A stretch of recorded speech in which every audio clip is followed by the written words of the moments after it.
નમસ્કાર દર્શક મિત્રો, બીએન ન્યૂઝમાં આપનું સ્વાગત છે. આપ નિહાળી રહ્યા છો બીએન ન્યૂઝ સુરત. મળતી માહિતી અનુસાર સુરત શહેરમાં આવેલ એક અગમ્ય કારણસર મારામારીની ઘટના સામે આવી છે.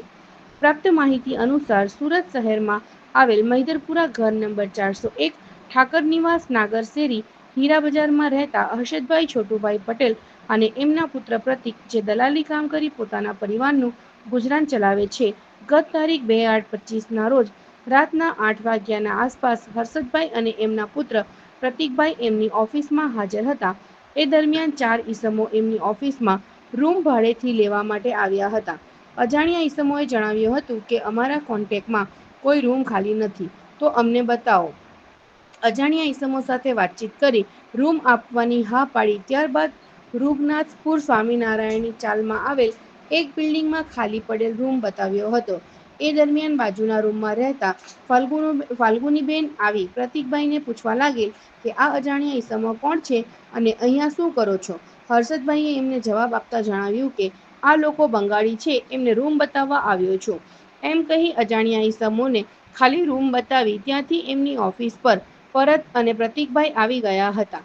ત્યારે બાદ ઉશ્કેરાઈને ફાલ્ગુનીબેન અને એમના નાના ભાઈ મનોજ તથા અજાણ્યા ઈસમો સાથે હર્ષદભાઈની ઓફિસમાં લાકડાના સપાટા અને સાવરણી વડે હુમલો કર્યો હતો અને ગાળાગાળી કરી ઝઘડો કર્યો હતો.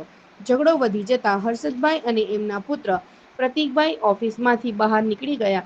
ઓફિસની આસપાસના લોકો ઝઘડો જોતા દોડી આવ્યા હતા. આ બનાવની જાણ એમની દીકરી ધ્રુતિને થતાં એ પણ ઘટના સ્થળ પર આવી ગઈ હતી અને બંને પક્ષને છૂટા પાડેલ લોકટાળો થઈ જતા સામાવાળા ત્યાંથી જતા રહે.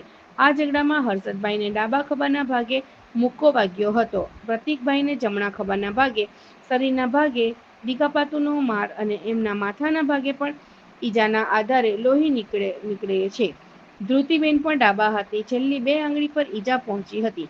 સારવાર લેવા પહેલા સ્મીમેર હોસ્પિટલ ખાતે સારવાર કરાવવા જાય છે, જ્યાં સમયના અભાવને કારણે અંતે વિનસ હોસ્પિટલમાં ઇમરજન્સી વોર્ડમાં સારવાર દરમિયાન ત્યાંના હાજર તબીબે જણાવેલ કે પ્રતિકને માથાના ભાગે ઈજા પહોંચેલ છે અને એમને દાખલ કરવા પડશે. આ સમગ્ર ઘટનાની જાણ સ્થાનિક પોલીસને થતાં સ્થાનિક પોલીસના અમલદારો વિનસ હોસ્પિટલ આવી હર્ષદભાઈનું નિવેદન લઈ કાયદાની કલમ મુજબ બીએનએસએસ કલમ 115(2), 296(2) તથા 54 તથા જીપી એક્ટની કલમ 135 મુજબનો ગુનો સામાવાળા પર દાખલ કરી કાયદેસરની કાર્યવાહી હાથ ધરી છે. હવે જોવું રહ્યું કે સ્થાનિક પોલીસ તપાસની કાર્યવાહી આ બનાવ અંગે શું બહાર આવે છે. આ એક તપાસનો વિષય છે. Bureau report, BN news. સ્વામિનારાયણની ચાલ પરિસ્થિતિ બોલો ને. શનિવારે સાંજે 7 થી 7:30 ગાળામાં સ્વામિનારાયણની ચાલમાં રજ્જુ માસી સાવંત, સાગર સાવંતના મમ્મીએ મને ઘર બતાવવા માટે મોકલ્યો. તો એમના પડોશમાં રહેતા સીમાબેન મારી સાથે ગાળાગાળી કરી અને મને કે કંઈ આ રૂમ બતાવવા માટે નહીં આવવાનું. પછી હું રૂમ બતાવીને નીચે ઉતરું તો મારી પર ફોન આવ્યો કે હું તારી ઓફિસ પર ઊભો છું, તો આ મારી સાથે ગાળાગાળી ફોનમાં કર્યું. તો રૂબરૂ ગયો તો મારી સાથે ગાળાગાળી કરી અને મને માર્યો. કોનો ફોન આવેલો? મનોજનો, જે ત્યાં બુટલેગર છે. એ સીમાબેનના બેન થાય, ભાઈ થાય ને? ભાઈ થાય. ઓકે. તો એ લોકોએ 8 જણા મળી દંડા અને સળિયાથી મને આખા શરીરે બધે માર્યો છે. મને, મારા ફાધરને અને મારા સિસ્ટરના હાથમાં ફ્રેક્ચર છે. બહુ માર્યા છે અને પોલીસ સ્ટેશનમાં અમે તાત્કાલિક અરજી આપવા ગયા. હજી સુધી એ લોકોની ધરપકડ થઈ નથી. અરજી આપ્યા બાદ પોલીસ સ્ટેશનમાં શું કીધેલું તમને? હું તો બેભાન હાલતમાં હતો સર, એટલે મને કશું ખબર નથી. મને આઈસીયુમાં રાખવામાં આવ્યો. મને ડૉક્ટરે વેન્ટિલેટર પર મૂકવાનું કીધું. કયા પોલીસ સ્ટેશનમાં અરજી આપેલી તમે? Mahidharpura police station. મહિદરપુરામાં. કેટલા જણા હતા તમને મારવામાં? લગભગ 8 થી 10 જણા હતા. તમને એમના નામ ખબર છે?